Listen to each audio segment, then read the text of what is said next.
Sophie Miller did not know that tonight would destroy her life. If she had known, she would never have stepped into the Royal Crescent Hotel, never have worn this pale blue dress, never have lifted that glass of wine, never have believed even for a second that she still had a place in this family. But Sophie had never been given the luxury of foresight, only consequences. The lights of the Royal Crescent Hotel shimmered like cold stars scattered across the night. Crystal chandeliers poured dazzling brilliance over the marble floors, reflecting off silk gowns and polished shoes. Laughter drifted through the air, mingled with the soft melody of a live orchestra. It sounded warm, but Sophie felt none of it. Tonight was not just another banquet. It was the 50th birthday celebration of Coldest Miller, one of the city's most influential businessmen. And yet, amid all that splendor, Sophie stood where she always did.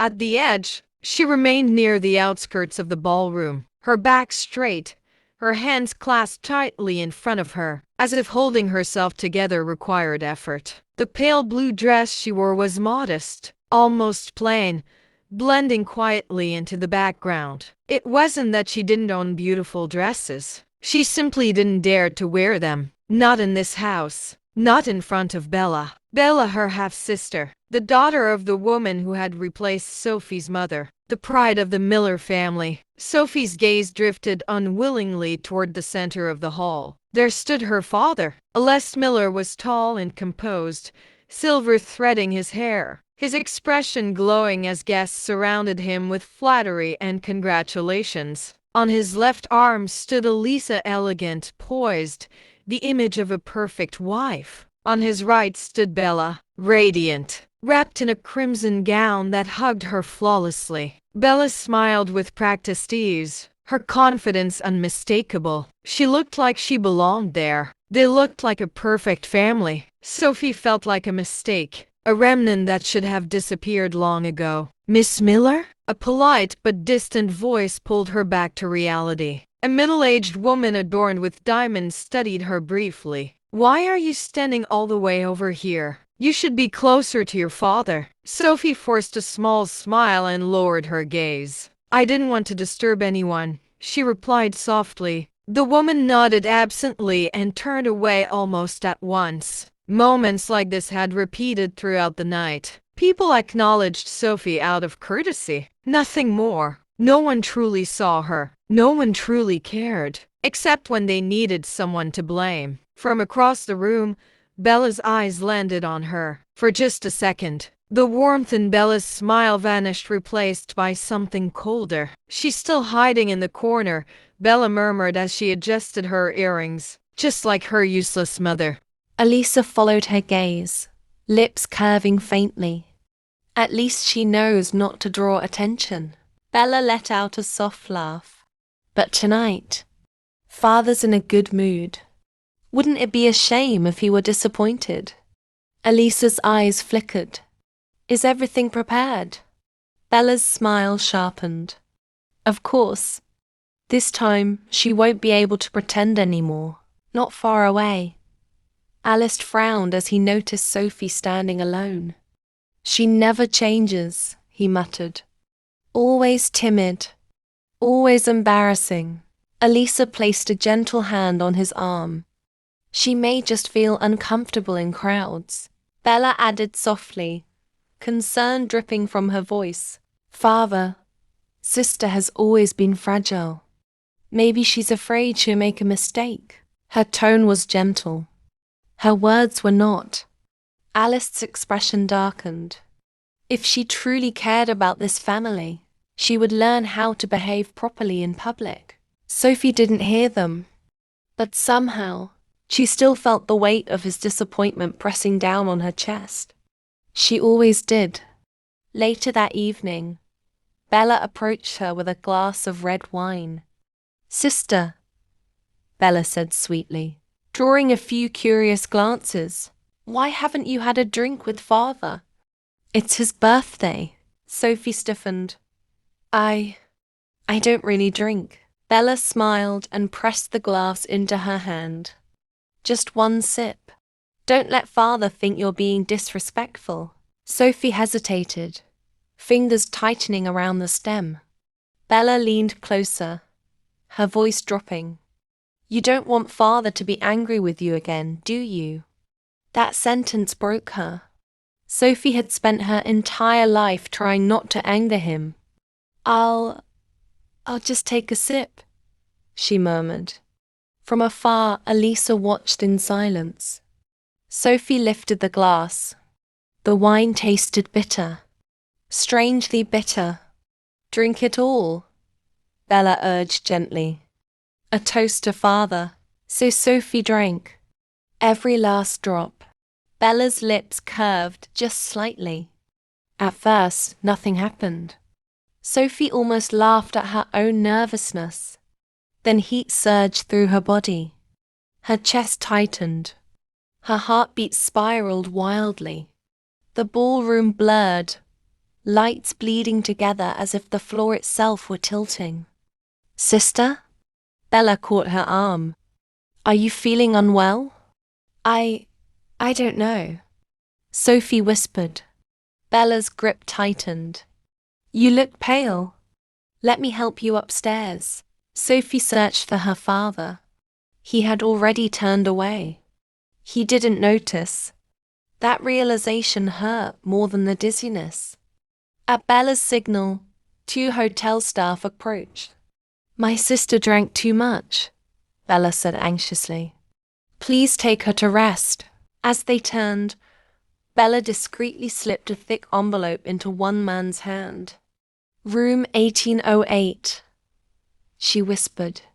There are reporters waiting. Don't mess this up. Barely conscious, Sophie had no idea that every step forward was leading her straight into ruin. Somewhere else in the hotel, cameras waited. And as Sophie was half dragged down a quiet hallway, music and laughter continued behind her, bright, careless, indifferent. She disappeared into the darkness, unnoticed, unprotected, and already condemned. The room was dim, too dim for comfort. Sophie was shoved roughly onto the edge of the bed. The ceiling above her spun in slow, distorted circles, blurring in out of focus. An unfamiliar scent cologne mixed with alcohol clung heavily to the air, making her stomach churn. Her first clear thought was fear. Not panic, not confusion. Fear thick, suffocating, paralyzing. Let me go. Her voice came out broken, barely louder than a breath. The middle-aged man standing before her loosened his tie slowly, deliberately. His gaze roamed over her in a way that made her skin crawl. Relax, Miss Miller, he said softly, a crooked smile tugging at his lips. You'll thank me later. This is a good deal for both of us. A good deal? Her heart slammed violently against her ribs. Sophie tried to push herself backward on the bed, but her arms felt heavy, useless. Heat flooded through her veins, unnatural and frightening, draining her strength inch by inch. What are you talking about? She whispered. The man chuckled. Your sister paid good money. Very good money. The word struck her like a slap. My sister. Sophie's eyes widened as disbelief and terror crashed together inside her chest. You're lying. For a split second, she almost laughed at the absurdity of it. Bella wouldn't. Would she? The man bent closer, his voice dropping. Sweetheart, I never lie when money's involved. Tears welled instantly in Sophie's eyes. Bella. It had to be Bella. The moment the truth pierced through the drug-induced fog, panic surged violently through her body. No, you can't do this, she cried. I'll scream. I swear I will. He grabbed her wrist sharply, forcing her back onto the bed. Scream if you want, he sneered. No one will hear you. This entire floor is booked under special arrangements tonight. His grip was strong. Too strong. Pain shot up Sophie's arm and a cry escaped her before she could stop it.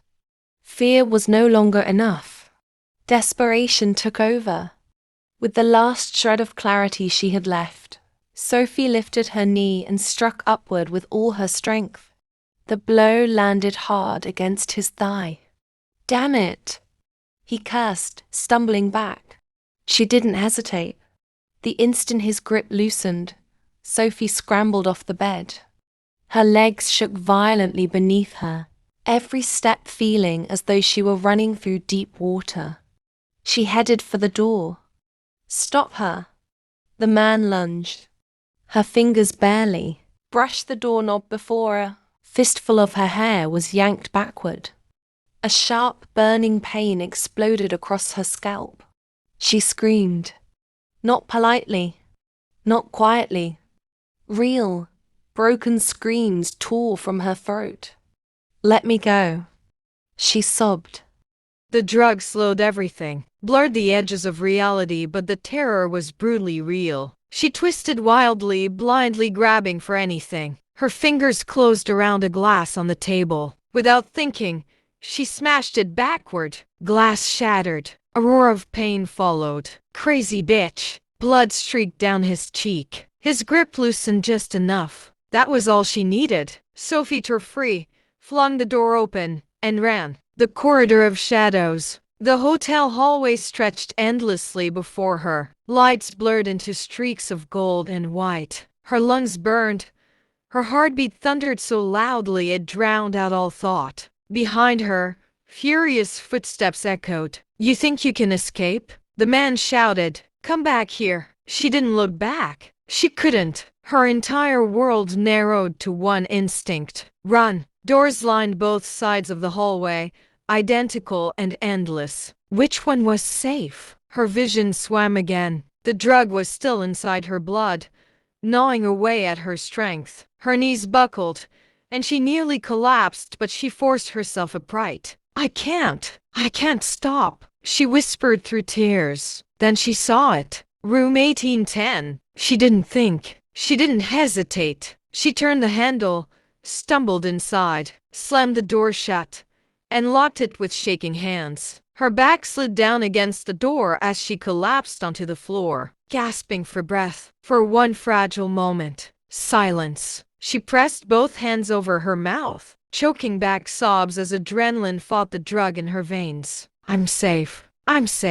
she whispered, clinging to the words. But safety was only an illusion, because she was not alone. The man in the darkness. The air inside the room felt different. Cool, heavy, dangerously still. Sophie slowly lifted her head. The room was larger, illuminated only by a thin line of light leaking through the curtains. A tall figure stood near the window, broad shoulders outlined against the city lights. He turned slightly, and Sophie froze. Dark eyes. Sharp. Controlled yet burning with something restrained and dangerous. Lucas Knight. She recognized him instantly. The CEO everyone feared. Oh my God. Her voice came out hoarse, fractured. Lucas had returned to his room minutes earlier, his nerves already raw, the unnatural heat in his body spiraling out of control. The drug in his system was working too fast. Then the door had burst open. A trembling woman had crashed into his private space. Now she stood before him pale, breathless, eyes red from crying, hair tangled, dress disheveled. They stared at each other. Who are you? His voice scraped through the silence, low and strained. I'm sorry, Sophie stammered, shrinking back instinctively against the door. I didn't mean to come in. Please. I need to hide. He's trying to. Her words dissolved into sobs. Lucas took a step forward. She flinched violently, pressing herself flat against the door. Don't come closer, she cried. His eyes narrowed. Why are you here? I ran. She shook her head frantically. Someone tried to hurt me. I didn't know whose room this was. Lucas could already tell something was wrong. Her flushed skin, her erratic breathing, the way her entire body trembled as if burning from the inside. "You've been drugged," he said coldly. Her eyes widened. "Yes, I think so." His jaw tightened. So had he. A bitter, dangerous coincidence. Before either of them could say another word, a loud bang shook the door. "Open up!" the man outside shouted. "I know you ran in there." Sophie screamed and clutched Lucas's sleeve without thinking. "Please," she begged, her voice breaking. "Don't let him take me back." Her fingers trembled violently against his arm. Lucas slipped down at her grip. For a brief second, something dark shifted in his gaze. Something inside him snapped. He turned toward the door, and the storm was about to break.